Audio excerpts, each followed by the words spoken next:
ब्रह्मानंदं परम सुखदं केवलं ज्ञानमूर्तिं द्वन्द्वातीतं गगनसदृशं तत्त्वमस्यादिलक्ष्यम् एकं नित्यं विमलमचलं सर्वसाक्षिभूतम्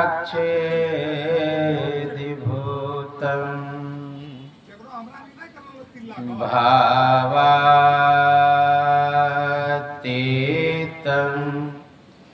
त्रिगुणरहितं सद्गुरुं तं नमामि सद्गुरुं तं नमामि। श्री सद्गुरु महाराज की जय। हम लोगों को जय घोष हृदय खोल के करना चाहिए, क्योंकि आप लोग सुन रहे थे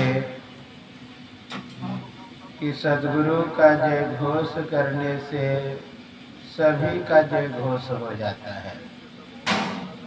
एक के साधे सब सधे, एक का जय घोष अगर करते हैं तो सभी का जय घोष हो जाता है। और अगर राम भक्त भी हैं, गुरु का जय घोष कर दिए तो आपकी राम भक्ति बढ़ जाएगी। कोई कृष्ण भक्त है, आप गुरु का जय घोष कर दिए, उसके कृष्ण भक्ति बढ़ जाएगी। यानी जो जिसका भक्त है, अगर गुरु का जय घोष करते हैं उसके प्रति भक्ति बढ़ जाएगी, क्योंकि कल्प वृक्ष गुरुदेव मनोरथ सबसे का कल्प वृक्ष है गुरुदेव। कल्प वृक्ष का काम है तत्क्षण पूरा कर देना, समय के व्यवधान से रहित। गुरु की मूर्ति मन माही ध्याओ, जो इच्छे सोई फल पाना। जो इच्छा करेंगे वही फल मिलेगा। इसलिए सद्गुरु का जय घोष जोर से करना चाहिए। बोलिए श्री सद्गुरु महाराज की जय। एक बार और श्री सद्गुरु महाराज की जय।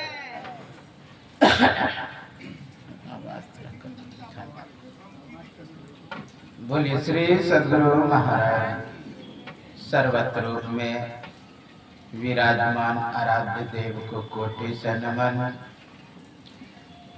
व्यक्त रूप में मंचस्थ हमारे पूज्य विवेकानंद बाबा, यत्र तत्र अन्यत्र विराजमान संत जन, विज्ञ जन, सज्जन वृंद, माता एवं धर्मशीला भक्तिमती बहनों के अंतस्थ विराजमान परमात्मा को मेरा नमन।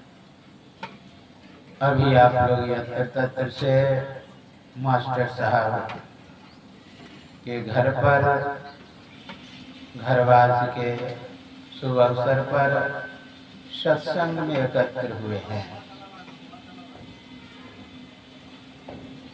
संत महापुरुषों की जहाँ वाणी की पाठ होता है, जहाँ महापुरुषों की तस्वीर लग जाता है, वहाँ अमंगल भी अगर है ना तो वह मंगल हो जाता है। आप लोग सुने होंगे, मंगल मूर्ति सतगुरु मिलवे सर्वाधार, मंगल मैं मंगल करो बिनबो बारंबार।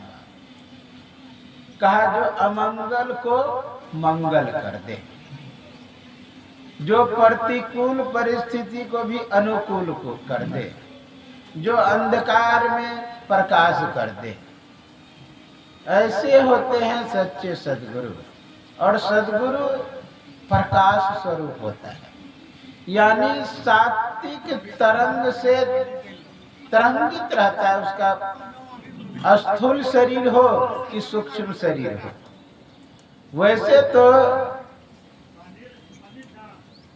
सभी का शरीर दीप्यमान होता है, लेकिन सद्गुरु उस प्रकाश में प्रतिष्ठित होते हैं। तो स्वाभाविक है, आप अगर प्रकाश को कहीं लेकर के अंधकार को खोजने के लिए जाएंगे तो कभी मिलेगा, और जहां प्रकाश जला दिए क्या वहां अंधकार रहेगा? नहीं। सद्गुरु का तस्वीर जहां लग जाए, जहां संतों की वाणी का पाठ हो जाए, तो समझिए वहां का जो नकारात्मक ऊर्जा है, जो निगेटिव ऊर्जा है, वह हट जाता है, जो अमंगल को मंगल कर दे। इसलिए ये जो हरवाज के शुभ अवसर पर सत्संग कर रहे हैं, अति ही उत्तम काम। जहां पर सत्वगुण की बढ़ोतरी होती है,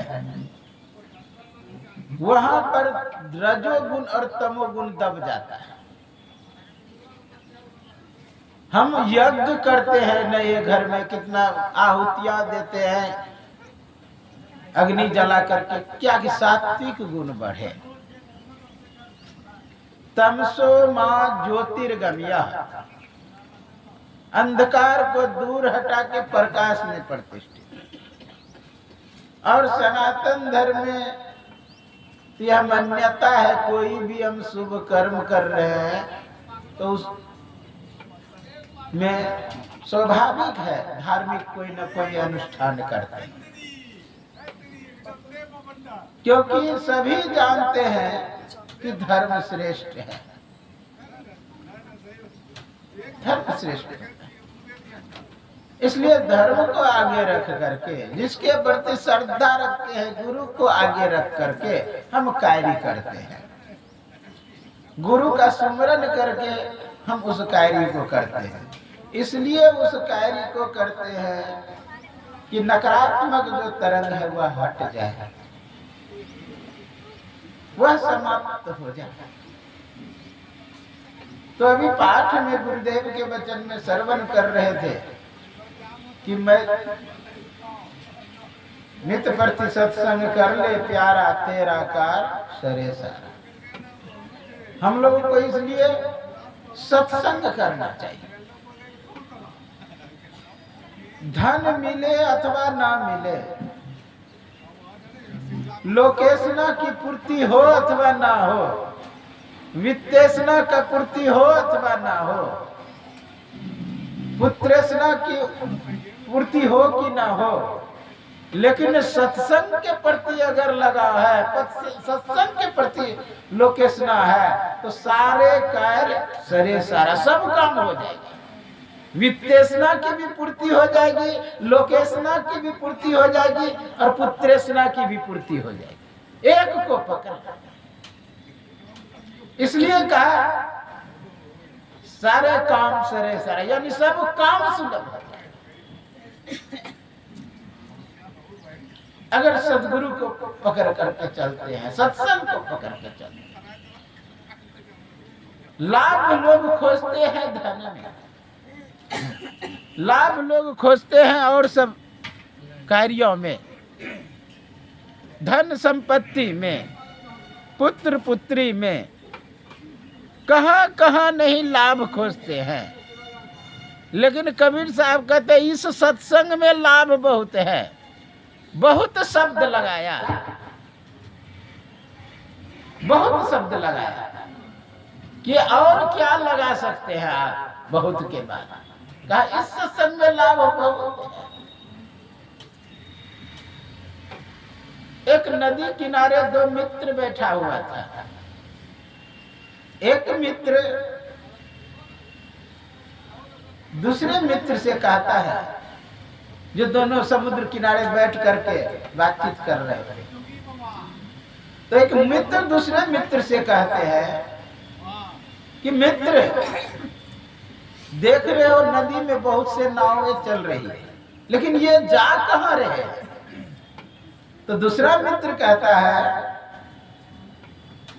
कि प्रत्यक्षम किम परमाणम, प्रत्यक्ष दिखाई दे रहा कि कोई पूरब से पश्चिम जा रहा है, कोई पश्चिम से पूरब जा रहा है, कोई उत्तर से दक्षिण जा रहा है, कोई दक्षिण से उत्तर जा रहा है। इसमें बोलने का क्या बात है? कहा मुझे तो लग रहा है सब एक ही तरफ जा रहा है। कहा नहीं तो, क्या यदि कोई पूरब से पश्चिम जा रहा है तो वह लाभ के लिए जा रहा है, अगर पश्चिम से पूरब जा रहा है तो वह भी लाभ के लिए, उत्तर से दक्षिण जा रहा है तो वह भी लाभ के लिए, दक्षिण से उत्तर जा रहा है तो वह भी लाभ के लिए। लेकिन जिसमें अधिक लाभ है लोग उसी को छोड़ देते हैं। भजन आतुरी कीजिए और बात में देर, और बात में देर जगत में जीवन थोड़ा। का भजन आतुरी कीजिए, सत्संग से प्रेम होनी चाहिए, सत्संग बिना जिया तर से।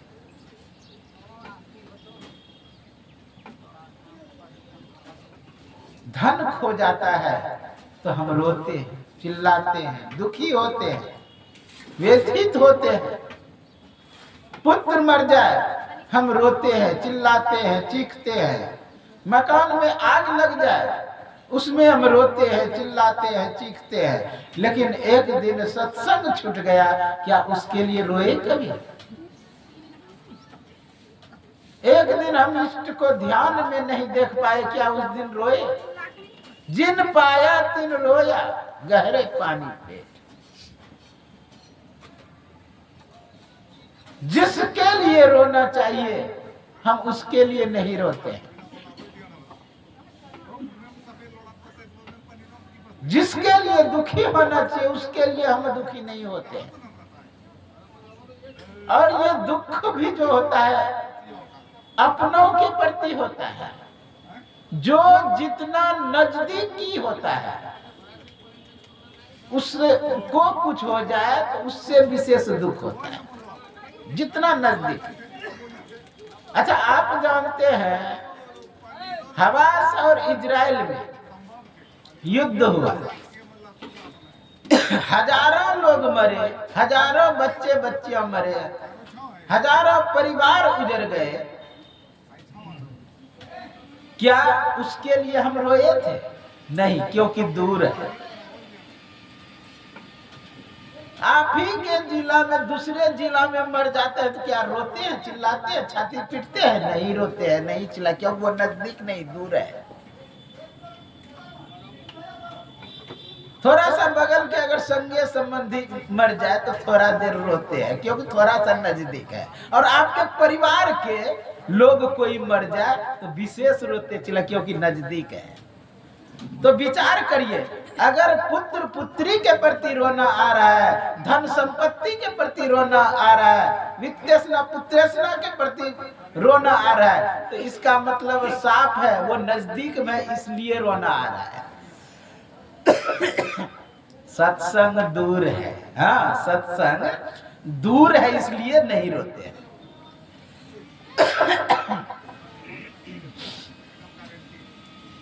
सत्संग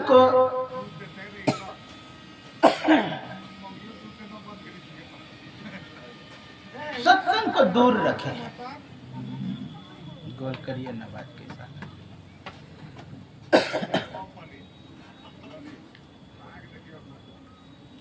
जो अधिक नजदीक होता है उसके लिए रोना। अगर सत्संग को भी नजदीक में रखते ना, हाँ, तो सत्संग भी छूट जाता तब रोते आप। इसका मतलब सत्संग को दूर रखे है, सत्संग छूट गया तो रोना नहीं आता है।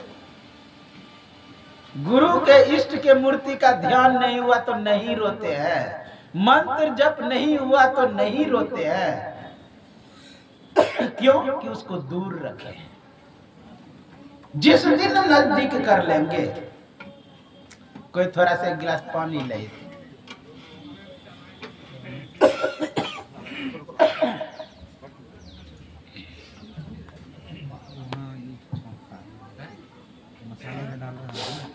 श्री सद्गुरु महाराज की जय। श्री सद्गुरु महाराज की जय। श्री सद्गुरु महाराज की जय।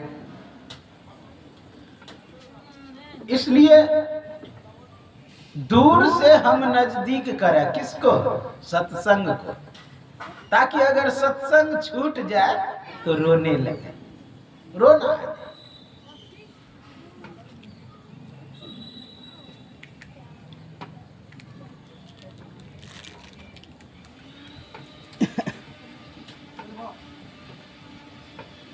हम लोग इतना दूर रखे हैं सत्संग को, गुरु महाराज को।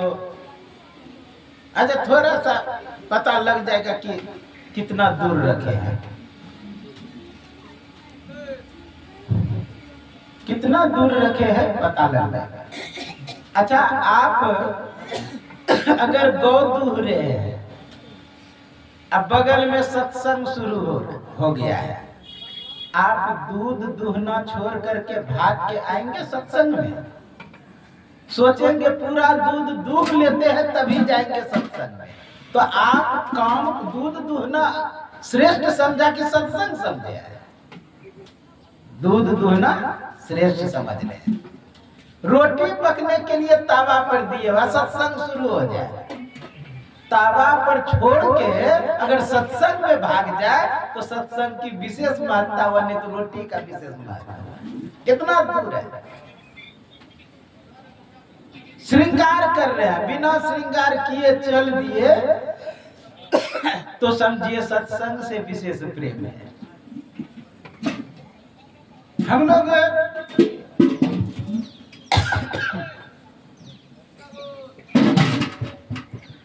सत्संग से दूर बैठे हुए, सत्संग को नजदीक नहीं कर पा रहे।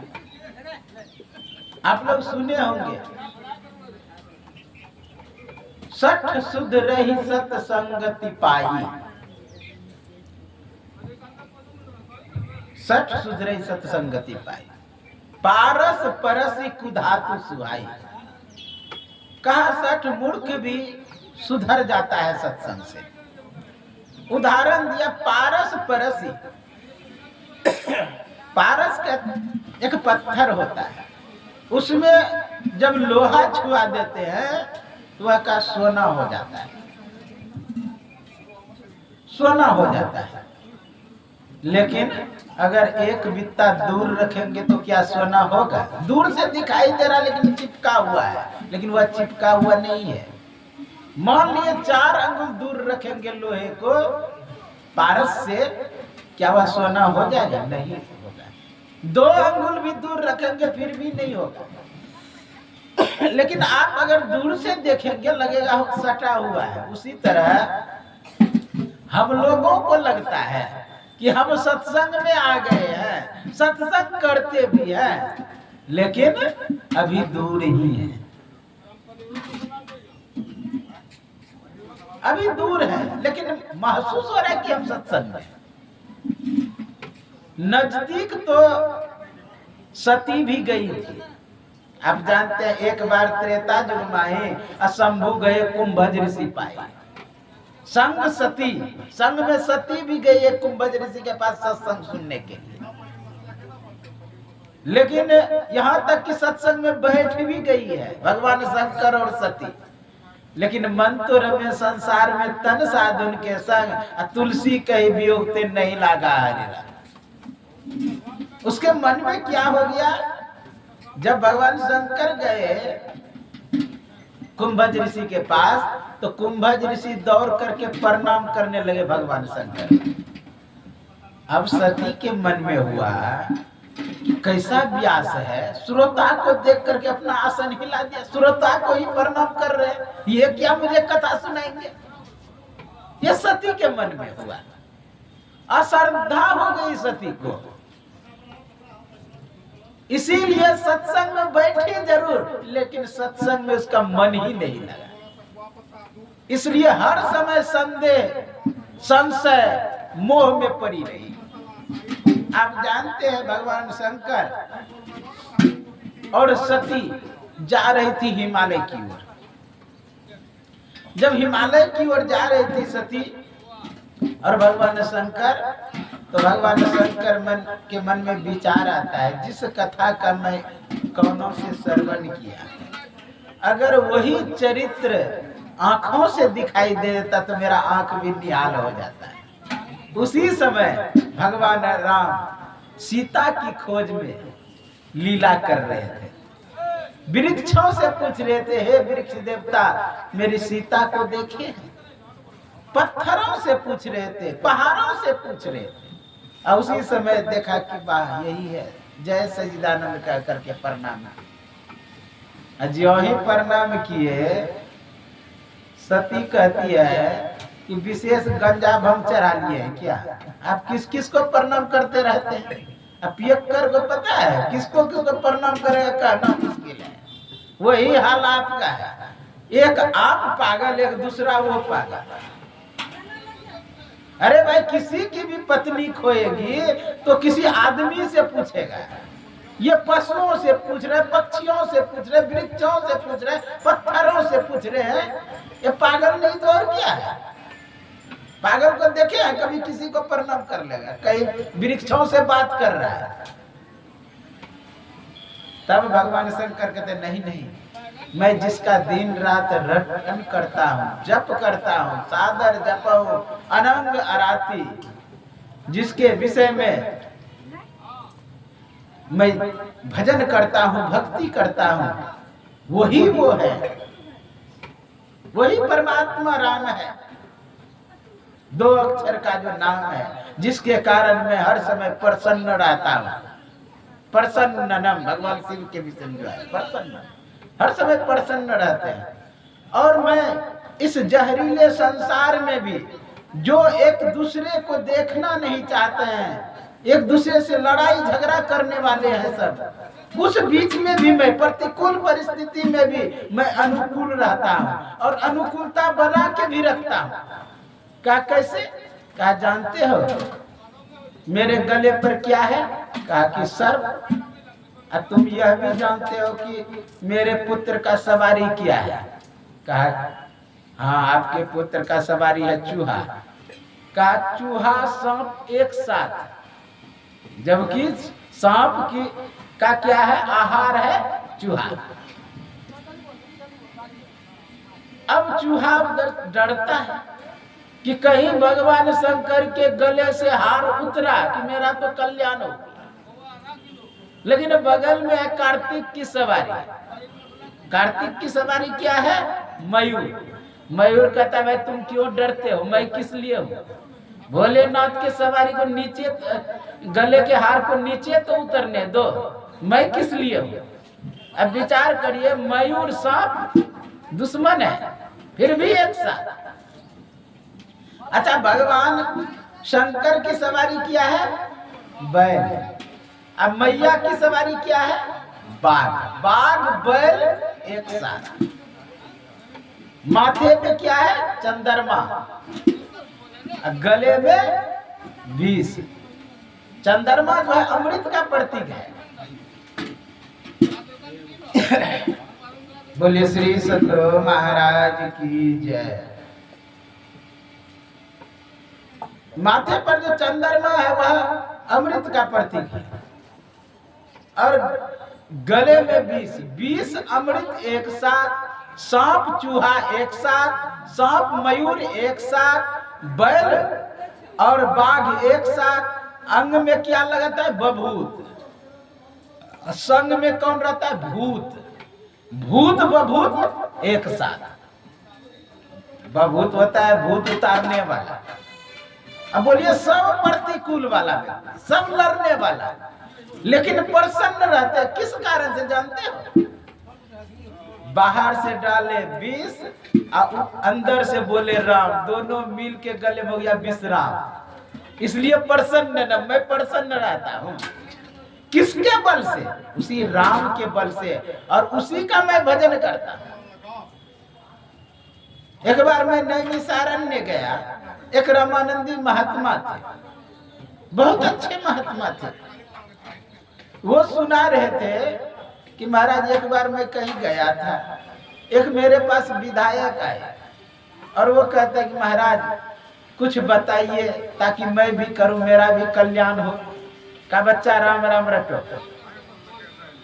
कहा कि ये घिसे पीटे शब्द राम राम कौन नहीं जानता है। अब रामानंदी था, श्रद्धा थी राम के प्रति, क्रोध में आया महात्मा, कहा अबे चुप। ज्यों ही कहा अबे चुप, अब उसका जो शान आन था विधायक का माथे पे चढ़ने, तुम आप मुझे चुप कह दिए, मुझे, मैं विधायक हूं। अब कभी लाठी उठावे, कभी डंडा उठावे, कभी कुछ करे विधायक, क्रोध में आग बबूला। तब जाकर के महात्मा ने कहा कि आइए यहाँ बैठिए। बैठाया उसको, पानी दीजिए, एक गिलास पानी पिया। कहा समझ गए? कहा महाराज हम क्या समझेंगे, आपने मुझे चुप कह दिया। कहा ये चुप शब्द भी घिसे पीटे है, आपको इतना तिल मिला दिया चुप शब्द ने। ये राम नाम तो चेतन नाम है, ये कितना तिल मिलाएगा। ये 2 अक्षर का राम नाम क्या नहीं कर सकता है। आप लोग सुने, वाहन किसान सर्वरत। ये जो सूर्य में प्रकाश है उसी राम नाम की शक्ति है, चंद्रमा प्रकाशित होती है उस राम नाम की शक्ति, ये पूरे सृष्टि चलती है राम नाम की शक्ति, सब में व्यापक है और पूरे सृष्टि ही राम नाम है। बहुत सुंदर एक चौपाई लिखते हैं गोस्वामी जी, नाम के अक्षर 4 गुण के, 5 मिलाए के 2 गुण कीजिए, 8 से भाग हरे तुलसी, शेष बचा से उर में लीजिए। कोई भी वस्तु व्यक्ति स्थान ले लीजिए, जैसे मान लीजिए सरकंडा कहते हैं, जो भी कहते हैं, जैसे सरकंडा शब्द 4 अक्षर का है, यहाँ कर नाम के अक्षर 4 गुण के, 4 गुना कर दीजिए तो 4 अक्षर 4 4 16 का 5 मिला दीजिए, 16 5 21, फिर 2 गुण कीजिए, 21 दूना 42, 21 दूना 42, 8 से भाग दे दीजिए, 8 पंचा 40, शेष बचा 2 अर्थात राम। जैसे यहाँ मंदिर है, सत्संग मंदिर, मंदिर है 3 अक्षर, 4 तिया 12, 12 5 17, 17 दूना 34, 8 चौक 32, शेष बचा 2 अर्थात राम।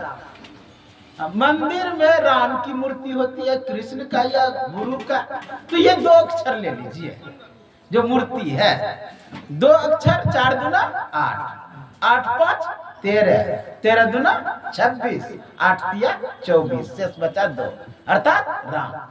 जो जितने वस्तु व्यक्ति स्थान है सब में भी जो व्यापक है, सब में जो फैला हुआ है, इसलिए उसी राम को मैं प्रणाम करता हूं।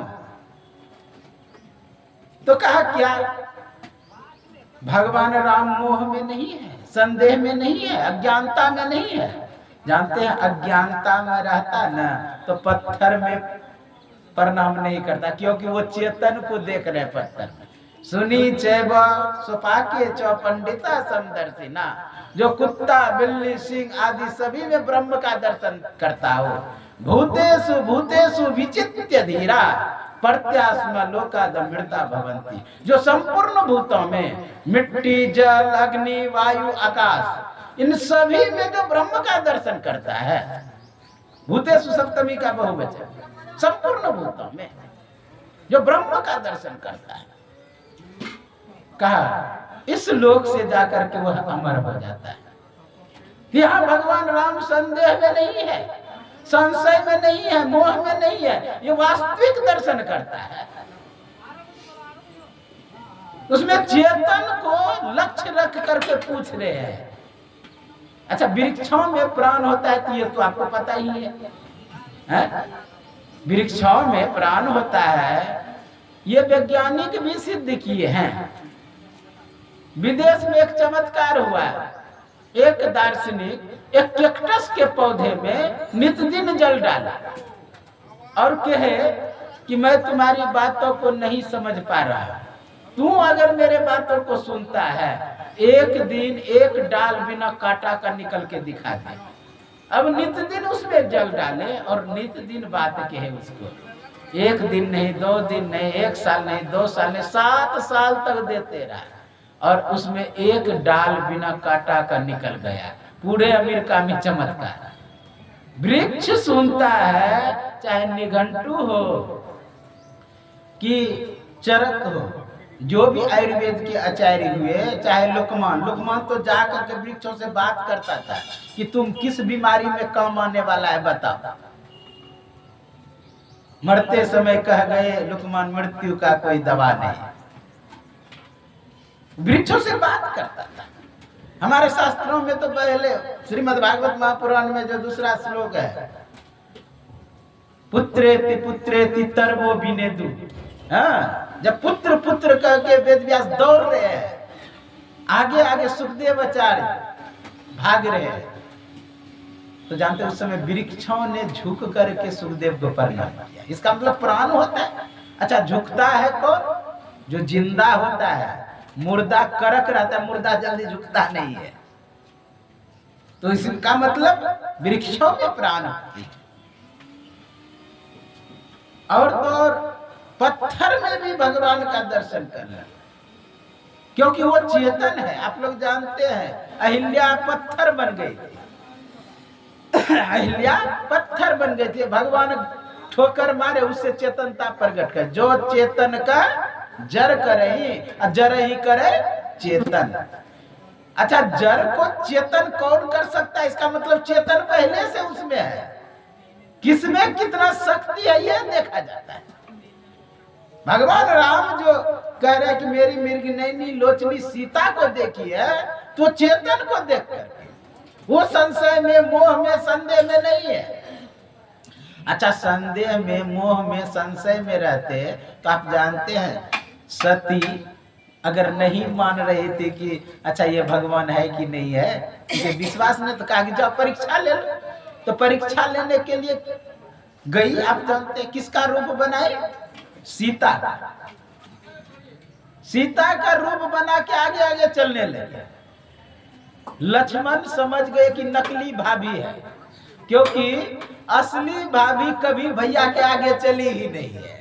इसका मतलब ये नकली भाभी। जब लक्ष्मण इस बात को समझ सकते हैं, क्या भगवान नहीं जान सकते हैं? अच्छा, भगवान इस बात को बोले जब सीता बैठ गई, रूप धारण करके, सती रूप धारण करके, सीता रूप धारण करके सती बैठ गई, तो भगवान राम ये नहीं बोले जाके कि हे सीते तुम कहाँ चली गई थी। वो क्या कहते, हे माते भोलेनाथ को कहाँ छोड़ गए, जबकि सीता का रूप धारण किया। इसका मतलब वो अंतर में जो है उसे देख रहे हैं, वास्तविकता को देख रहे हैं। संशय में नहीं है, संदेह में नहीं है। विद्यते हृदय ग्रंथि छिद्यन्ते सर्व संशया छियन्ते चास्कर्माणि तस्मिन् दृष्टि परावरे। जिसका हृदय का गिरह गांठ खुल गया हो, उसका संशय मिट जाता है, संदेह मिट जाता है। भगवान शंकर अपने मुखारविंद से कहते हैं, राम कृपा ते पार्वती सपने हो तब मन माही, शोक मोह संदेह भरमो मम विचार कछु नाहि। एक बात नहीं मोही सुहानी, तदपि मोह बस कहे भवानी। मोह में कौन है? सती, क्योंकि सत्संग नहीं की। बिनु सत्संग विवेक ना हो। इसलिए कहा कि संदेह को दूर करना चाहते हो, संशय को दूर करना चाहते हो, मोह को दूर करना चाहते हो, तो सत्संग को पकड़ना।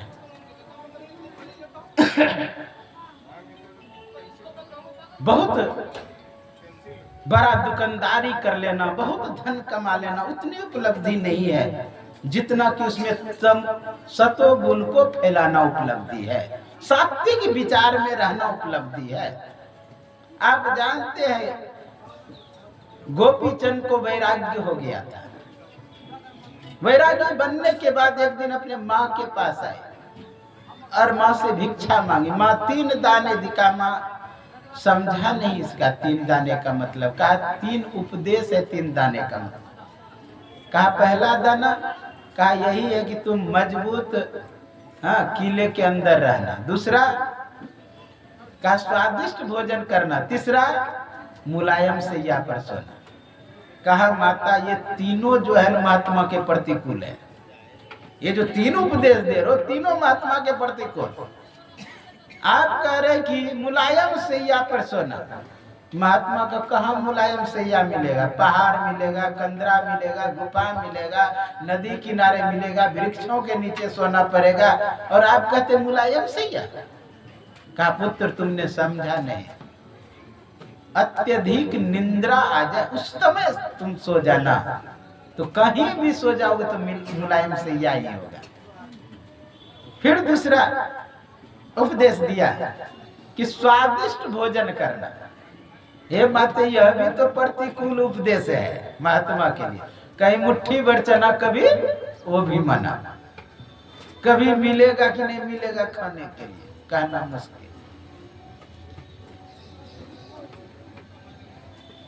कहना मुश्किल, इसलिए यह प्रतिकूल है। कहा पुत्र तुमने समझा नहीं, बहुत भूख लग जाए कुछ भी खाओगे तो स्वादिष्ट ही लगेगा। का मजबूत किले गढ़ के अंदर रहना। कहा माता जी यह भी प्रतिकूल, मजबूत घर हमें कहाँ मिलेगा? कहा तुमने पुत्र समझा नहीं, सत्संग को पकड़े न रहना। सत्संग जो है मजबूत किला है। आप जानते हैं पूरा लंका जल गया, लेकिन विभीषण की कुटिया नहीं जला, क्योंकि उसमें राम नाम लिख करके रखे थे। इसलिए घर हो, मकान हो, दुकानदारी हो, सब हो, लेकिन सतोगुण तरंग फैलते रहना चाहिए। सतोगुण तरंग अगर फैलेगा तो नकारात्मक ऊर्जा, निगेटिव ऊर्जा वह हटते रहेगा, और आपका धन भी सात्विक हो जाएगा, क्योंकि हर जगह हर वस्तु में वह सात्विक तरंग फैला है।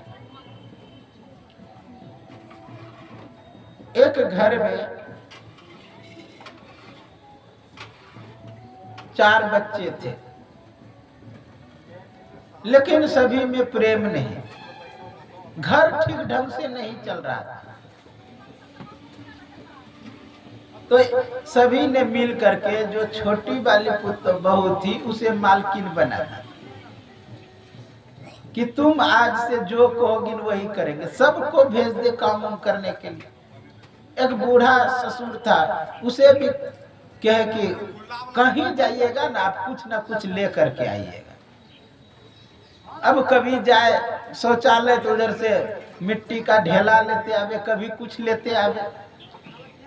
एक दिन हुआ क्या, मरा हुआ सांप मिला, मरा हुआ सांप ही उठा के ले आया तो कहा बहू ये मरा हुआ सर्प लाया। कहा कि छत पे रख दो, छत पे उसको रखवा दिया।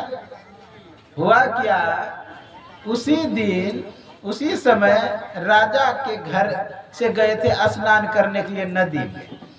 होता क्या है, वो जो हार चमक रहा था ना, चील सोचा कि कोई जानवर है, उसे लेकर के उड़ गया उस हार को, कीमती हार। जब जा रहा था उसी के छत होकर के जा रहा था, देखा नीचे सांप है, अब जाके हार को वहां छोड़ दिया और सांप लेकर के उड़ गया। जब यह पता चला राजा को कि मेरे बेटा का हार खो गया है, अब पूरा घोषणा किया, ढोलाई दिया कि जो मेरा हार खोज करके ला देगा उसे आधा राज्यपाट दान में दे दूंगा। अब सभी के ढोलाई दिया। उसी समय वह जो छोटी बहू थी घर का, वो गई छत पे, देखती है वहां पर हार रखा हुआ है कीमती। और जो ढोलाई सुना ना कि हार खो गया है, तो अपने ससुर को भेजते कि जाइए कहिए कि हार मेरे पास है। गए राजा को कहे, राजा जी बोले कि क्या चाहिए तुमको, बोलो आधा संपत्ति में दान में दे। कहा कुछ नहीं चाहिए, मुझे सत्संग कराना है, सत्संग में जो खर्च हो वह आप दे दीजिए। सत्संग लागी रहो रे भाई, तेरी बिगड़ी बात बन जाएगी। इसलिए सत्संग को पकड़े रहना चाहिए, सत्संग में लगे रहना चाहिए। हम लोगों को चाहिए कि सत्संग को, अर्थात नित्य प्रति सत्संग कर लो प्यारा तेरा का सरे सारा। यदि सत्संग करते रहेंगे तो आपका काम बनते चला जाएगा। सत्संग सुलभ से नहीं मिलता है। तात मिले पुलिमात मिले सुत भ्रात मिले जुगती सुख जाए, लोक मिले विधि लोक मिले, तो सब चीज मिल सकता है, लेकिन संतों का समागम नहीं। केवल अगर संतों का संग हो जाए। आप लोग जानते हैं युधिष्ठिर सात्विक विचार में प्रतिष्ठित रहते थे, उसे संयोग से नरक मिल गया। नरक में जब लेकर के जा रहे थे जमराज, तो नरक में लोग चिल्लाने लगे, महाराज ठहरिए आप। युधिष्ठिर को कहा क्यों? कहा आप अगर यहाँ है ना, मुझे शांति मिल रही है, सुख मिल रहा है। विचार करिए, नरक के लोगों को भी शांति मिल रहा है जब सात्विक व्यक्ति गए तो। सात्विक व्यक्ति गए तो नारद बाबा सभी जगह जाते आते रहते हैं, लोक लोकांतर युग युगांतर देश देशांतर भ्रमण करते रहते हैं, उसका काम ही वही है। एक दिन सोचा मैं देखा कि देख आऊं कि पृथ्वी लोक पे क्या चल रहा है, क्या सब लोग धर्म से अपना काम व्यवहार करते हैं ना। सभी जगह भ्रमण किया, सब जगह देखा कि अपने अपने धर्म से सब हट चुके हैं, इसलिए लोग दुखी हैं। आप आत्मा को माने थोड़ा देर न माने चलेगा, परमात्मा को माने अथवा न माने चलेगा। और ज्यों ही आप धर्म से हटेंगे, धर्म से अलग होंगे, धर्म से बिछो होंगे, दुख छोड़ करके सुख होगा ही नहीं। स्वधर्मम निधनम श्रेया पर धर्मा भयावा। यदि धर्म से हटेंगे, जैसे आंख का धर्म है देखना, आंख अपना धर्म छोड़ दे तो विचार करिए किसी पत्थर से टकराएंगे, किसी गाड़ी से टकराएंगे, किसी गड्ढे में गिरेंगे, दुख ही दुख होगा। कौन का धर्म है सुनना, आप सुनेंगे ही नहीं कुछ तो बोलेंगे क्या? या कार्य कैसे करेंगे अगर नहीं सुनेंगे तो दुख ही दुख। नासिका का धर्म है गंध ग्रहण करना, नासिका अपना धर्म छोड़ दे तो आप सुर भी रसुर भी कुछ निर्णय ही नहीं कर पाएंगे। जिह्वा का धर्म है स्वाद लेना, और स्वाद ही नहीं आवे, फिटकिरी आप जी पर के घस लेंगे, देखिएगा स्वाद ही कुछ नहीं आएगा, खाने का मन ही कुछ नहीं करेगा स्वाद अगर नहीं आएगा। जिह्वा का धर्म है स्वाद ग्रहण करना, स्वाद नहीं हो रहा तो खा नहीं पाएंगे तो दुखी दुख। हाथ का धर्म है पकड़ना, हाथ अपना धर्म छोड़ दे तो कोई वस्तु को पकड़ नहीं पाएंगे, दुख होगा, कोई काम नहीं कर पाएंगे। पैर का धर्म है चलना, पैर में पड़ले से मार दे तो दुख ही दुख। इसलिए धर्म से अलग होंगे तो दुख होगा। इसलिए धीर्यते की धर्म है जो धारण करने योग्य है। किसी मजहब रिलीजन में घुस जाना धार्मिक नहीं हो, हमने धर्म का पालन करना। इसलिए हम लोगों को चाहिए कि अपने धर्म का पालन करें। स्वधर्म निधनम श्रेया पर धर्मा भया। लोग दूसरे का धर्म पालन करने लगता है। जैसे पत्नी का धर्म अलग है, पति का धर्म अलग है, बेटे का धर्म अलग है, पिता का धर्म अलग है, माता का धर्म अलग है, सबका अपना अपना। ब्राह्मण का धर्म अलग है, क्षत्रिय का धर्म अलग है, वैरागियों का धर्म अलग है, गृहस्थों का धर्म अलग है। कहेंगे कौन श्रेष्ठ? सब श्रेष्ठ है, बशर्ते अपने धर्म का पालन करे तब। अच्छा, श्रेष्ठ आंख कब कहेंगे? यदि दूर के वस्तु को देख रहा है, अगर नहीं दिखाई दे रहा तो कहेंगे खराब आंख है, श्रेष्ठ आंख नहीं कहेंगे। हाथ पकड़ रहा है तभी कहेंगे श्रेष्ठ हाथ है, नहीं तो कहेंगे खराब हाथ है। अपने अपने धर्म का अगर पालन कर रहे हैं तो आप श्रेष्ठ हैं। वैरागी भी श्रेष्ठ है, गृहस्थ भी श्रेष्ठ है, बशर्ते अपने धर्म का पालन। किसी को कहिए आप पतिव्रत धर्म पालन करिए तो कहेगा मेरा पति खराब है, यानी दूसरे का धर्म देखने लगता है। पति को कहिए तुम पत्नी व्रत धर्म पालन करो तो कहेगा मेरी पत्नी खराब है। एक छोटे भाई को कहिए बड़े भाई के प्रति क्या धर्म होता है उसका व्यवहार करो, कहा नहीं नहीं बड़े भाई मेरा खराब है, मेरा सुनता ही नहीं कुछ। पुत्र को कहिए कि पिता के प्रति क्या धर्म होता है उसका पालन करिए, तो कहेगा मेरा पिताजी खराब है, बड़े बेटे को ढेर मानता है। यानी दूसरे का धर्म देखने लगता, अपना धर्म नहीं देखता। सब अपने अपने धर्म का पालन करे तो श्रेष्ठ है। इसलिए नारद बाबा धर्म को देखने के लिए कि धर्म का पालन कर रहा है सब, लेकिन देखा हरिद्वार काशी कहां कहां गया, सभी जगह देखा सब अपना अपना धर्म छोड़ चुका है। संयोग से आ गए वृंदावन। वृंदावन आए तो एक आश्चर्य देखता है कि एक युवती बैठी हुई है और उसके जंघा पर दो पुरुष का सर रखा हुआ है। वो अंगम गलितम पलितम मुंडम दसन विहीनम जातम तुंडम कर घृत कंपित क्षोभित दंडम यामुन चेत्ता आशा भंडम। अंग गल रहा था, शरीर में झुर्रियां पड़ गई, केस सभी बगुले के केस के तरह सफेद हो गया, दांत सभी झड़ गया था। ऐसा व्यक्ति लेटा हुआ है। कुछ स्त्रियां पंखा झल रही है। उसी बगल से नारद बाबा जा रहे थे तो सोचा कि वहां क्या जाना, बगल से गुजर रहे थे तो वह युवती आवाज लगाती है, भो भो साधु क्षणम तिष्ठ मच्चिंतामपि नाशया दर्शनम तत्लोकस्य सर्वथा गहरं परम। हे साधु बाबा थोड़ी देर ठहर जाइए। वो साधु क्षणम तिष्ठ मत चिंता, मेरी चिंता को दूर करिए। मत चिंता में भी नाश है, मेरी चिंता का नाश करिए। दर्शनम तत्लोकस्य, क्यों ठहरने का रहे थोड़ी देर तिष्ठत? इसलिए कि आपके ठहरने से, आपके आने से अंदर में सुख महसूस हो रहा है। वो साधु चरण मत चिंता में दर्शनम तत्लो सर्वथा घरम पर, सभी पापों का क्षय हो रहा है, इसलिए थोड़ी देर ठहर जाइए। तो सात्विक महापुरुषों का फोटो लगाने से, संत वाणियों का पाठ करने से क्या होता है? सात्विक तरंग फैलता है, सकारात्मक ऊर्जा जाता है, तो शरीर में एक नया उमंग जगता है, जिससे आपको सुख होता है। इसलिए कहा इस सत्संग में लाभ बहुत है, बहुत लाभ है। इसलिए हम लोगों को चाहिए कि सत्संग को पकड़े रहे, सत्संग को पकड़े रहे, तो अपना परम कल्याण होगा। यह जो सत्संग कराए अति ही उत्तम काम कराए मास्टर साहब, क्योंकि जहां भी सत्संग होता है आप जानते वह जगह परनम्य हो जाता है।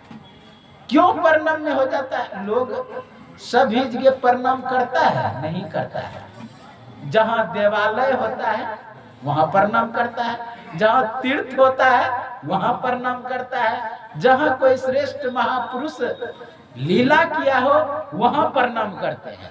लेकिन सत्संग में क्यों प्रणाम करते हैं जानते हैं? जितने देवी देवता होते हैं सब आते हैं सत्संग,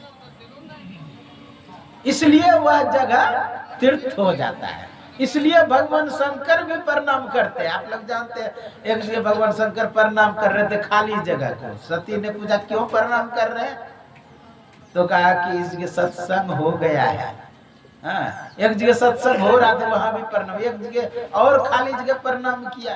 कहा यहाँ क्योंकि यहाँ होने वाला है। तो जहां जहां सत्संग होता है, सत्संग का इतना महत्व है क्योंकि वहां पर सब आते हैं, देवी देवता नदी नद जितना है सब आ जाते हैं।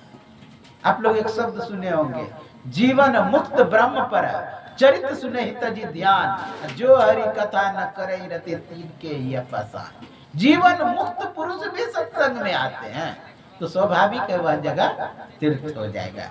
यह जो सत्संग कराए स्वाभाविक है तीर्थ जगह हो गया। और तीर्थ क्षेत्र का एक महत्व होता है, अन्य क्षेत्रे कृतम पापम तीर्थ क्षेत्रे विनश्यति। अन्य क्षेत्र में क्या हुआ पाप, तीर्थ क्षेत्र में विनाश इसलिए होता है कि प्रकाशमय हो जाता है और प्रकाश अंधकार के सामने टिक ही नहीं सकता है। यह जो सत्संग कराए मास्टर साहब अति उत्तम काम कराए। फिर भी मैं गुरुदेव से प्रार्थना करता हूँ इसके घर में सुख शांति स्मृति बना रहे, यही आपके सेवा में कहा।